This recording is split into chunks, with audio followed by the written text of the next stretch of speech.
I'm so weirded out that you know how many times I've died on screen. You can actually look it up. So who has like one of the highest numbers? I'm interested now. Who dies the most? I bet you it's Leonardo DiCaprio. He dies in like all of his movies.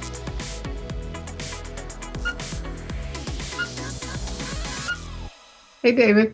How are you? I'm pretty good. How are you? I'm good. Thanks for hanging out with me today. Of course. Gina, this is unlike any other movie you've directed in your career. What was it that attracted you to this project? I love action movies. I see almost everything. I love the genre. And my favorites are action dramas like Logan, Black Panther, films that have those great set pieces to get the adrenaline pumping. But I've cried on both of those at the end of the film. So I love that. There had been a long time in my career where it's a place I would have loved to go to, but I did not see a path, and Hollywood was not opening up a path certainly for female directors. And then Patty Jenkins in Wonder Woman, she rocked it and absolutely opened the doors. And the fact that Skydance, who found the property, developed it, were intentional of finding a female director for this.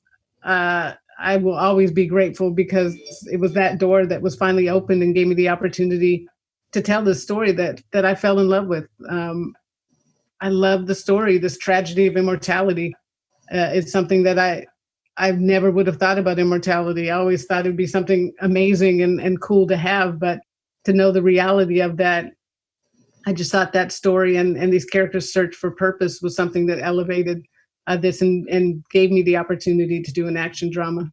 So you're even older than him. Nikki and I met in the Crusades. The Crusades? The love of my life was of the people I've been taught to hate. we killed each other. Many times, yeah. One of the things I really loved about the movie, action aside, but specifically about the story, is this really beautiful, deep relationship between Joe and Nikki's character. And it's something that you just don't see in action movies. I wonder if you could talk a little bit about the importance of that relationship in this film. Another one of those things, when I read it, I was like, oh my God, I want to do that. I hadn't seen it in an action film before. And one of the special things is that Greg Rucka, there was a lot of people vying for his material, and he made Skydance promise that whoever made the film, they had to leave those scenes in there. For me, it was a no-brainer. Again, it was something that attracted me to it.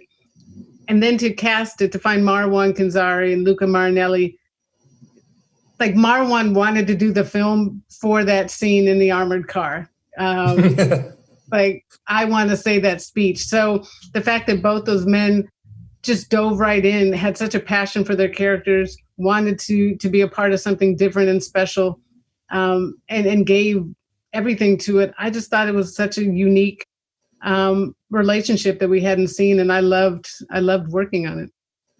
When you are dealing with or directing a beloved Oscar-winning star like Charlize Theron, and also an actress who's known for wanting to do her own stunts, is there a level of terror when you know you're putting her in there to do those types of stunts in a movie like this? Honestly, no, because in setting out to do this film, I knew that despite the fantastical conceit of immortality, I wanted it to feel grounded and real. And that, really permeated every decision I made, including casting. And I knew that for me, great action is action that's character driven, that has a story to it, a beginning, middle, and end. And the best way to do that is to have the actors actually doing it. And now it's easy to say that. Then you have to find the actors willing to put in the work to do that. And Charlize is absolutely, on board wanting to do that. And then that work ethic influences Kiki Lane, who's never done this before, but got to train at the same time and see how much work it takes. And Kiki, came in wanting to be great. So, and why I trusted her with this role, because you have to have that kind of work ethic to be good in the genre. And we couldn't have women looking whack. Well, they don't, for sure. Before I let you go, I noticed that one of your first jobs in television was writing for A Different World. And what an influential sitcom that was. How did you end up getting that job as one of your first gigs? That job was everything to me. It was my favorite show. And right out of college, I had an opportunity to apply for a writer's apprentice position, which was just, you get to be on set, and in the writer's room, you just don't get a script. But they gave me the gig partly because I was right out of college, and they felt I could bring that authenticity. But that was a room that was run by Black women, 3 Black women. That was my normal coming right into the industry. And so for me, now being in the position I am today feels very normal to me. And it was really because of that. And one other big thing about that room is that a week after I was hired, Reggie Bythewood was hired. And that's how I met my husband. Wow. In the writer's room. Yeah. Well, look at you now. Movie, Netflix. I loved the movie so much. Thank you so much for taking the time today. Really appreciate that. Thank you. Take care. Charlize and Kiki. Hey. In The Old Guard, you play immortal mercenaries who can heal themselves even after death. Who are you? I lead a group of immortals. An army, I guess. Charlize, by my account, I think you've died on screen 14 times in your career and 14 other projects. And Kiki, I don't think you ever have before. Can you tell me a little bit about the awkwardness or the process of filming a death scene? Honestly, the first time that I watched my scene, it was weird, to the point that I made a note to myself. I'm going to have to warn my mom about this, which was interesting because if Beale Street could talk, I have a love scene that I didn't warn anyone about. But for some reason, it's very strange. I'm like, we do so much on film that it's not real, but that in particular actually did hit me a little differently, seeing that for the first time. Charlize? Yeah. I'm so weirded out that you know how many times I've died on screen. You can actually look it up. There's a website called Morgapedia, and it tells you how many times a star has died on film. So who has one of the highest numbers? I'm interested now. Who dies the most? I bet you it's Leonardo DiCaprio. He dies in all of his movies.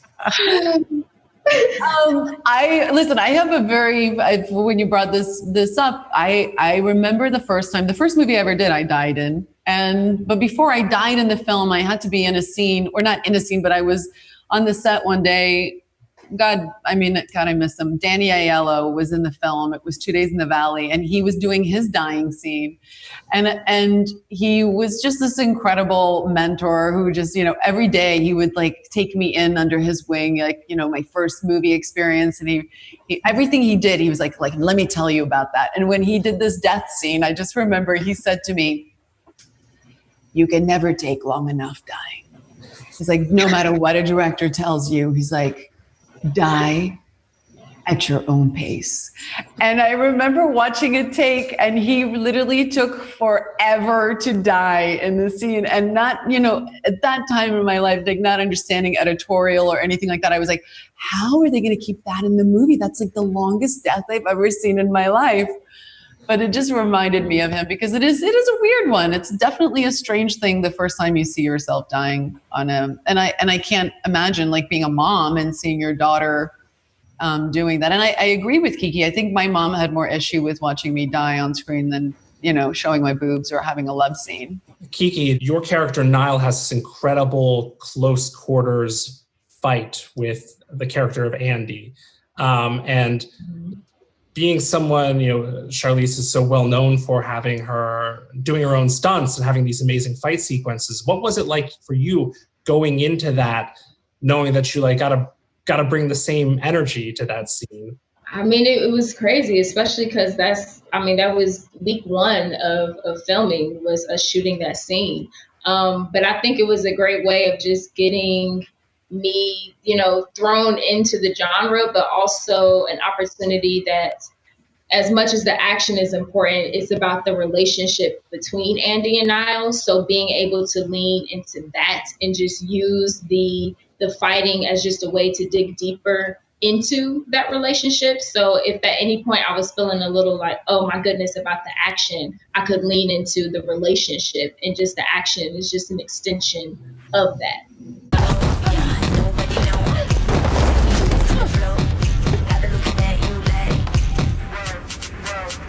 We're done. Charlize, before I wrap up, your character Andy knows a lot about baklava. Like, she just knows a whole lot about baklava to the point where she can taste each ingredient.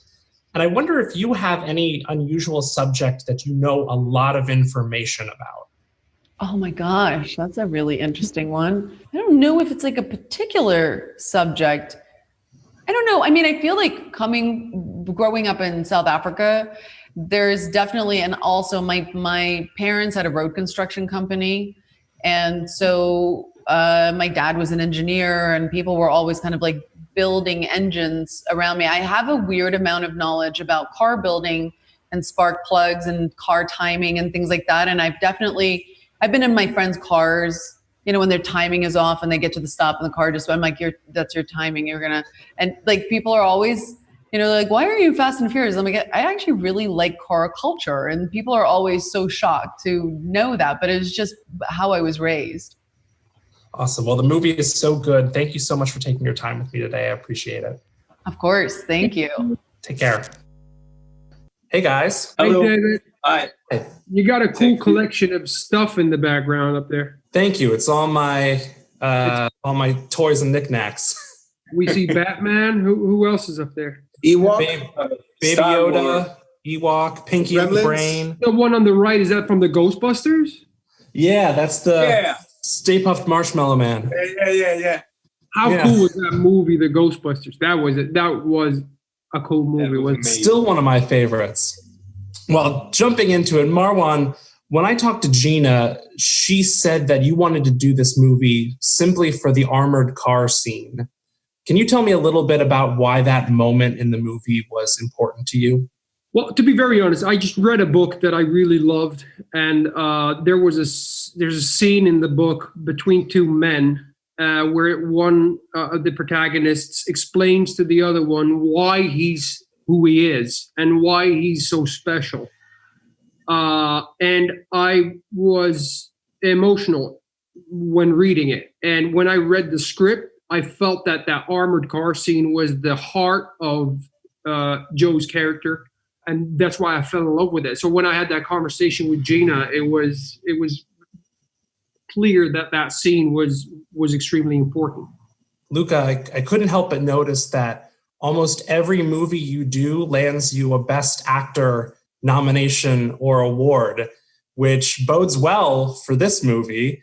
I wondered, how do you choose your roles, and what was it about this movie that fit into what you were looking for? I think that every movie that I choose they have to communicate with me. It's like when you met someone and you fell in love. It's like a thunder from the sky, you know, colpo di fulmine, we say in Italy. It's like pam, like this. So it has to communicate with me, and I mean, in this movie, I was so my feelings were so challenged reading this script. So that's one of the reasons. Matthias, your character Booker has lived quite a long life. Not quite as long as Andy, but a long life. Yeah. When you were preparing for this film, did you imagine some of the past moments of his life, or the battles or missions or things he had went through? And which period? Yeah, for sure, because sometimes there's a scene where we refer to the French Revolution. And so, yeah, I had it in mind, but at the same time, I'm like, okay, he embodies his past and he lives now, so he needs to be present in the now. So I wasn't trying to recreate anything from the past, because they adapt to the time that they live in, and so yeah, they're very adaptable individuals. And this is anyone can take this one. You know, when you watch if you're watching the trailer and you think this is just like any other action movie you've seen, what would you say to people? What makes this more than just your typical action movie? Because I think it's an action-fueled drama, that's for sure.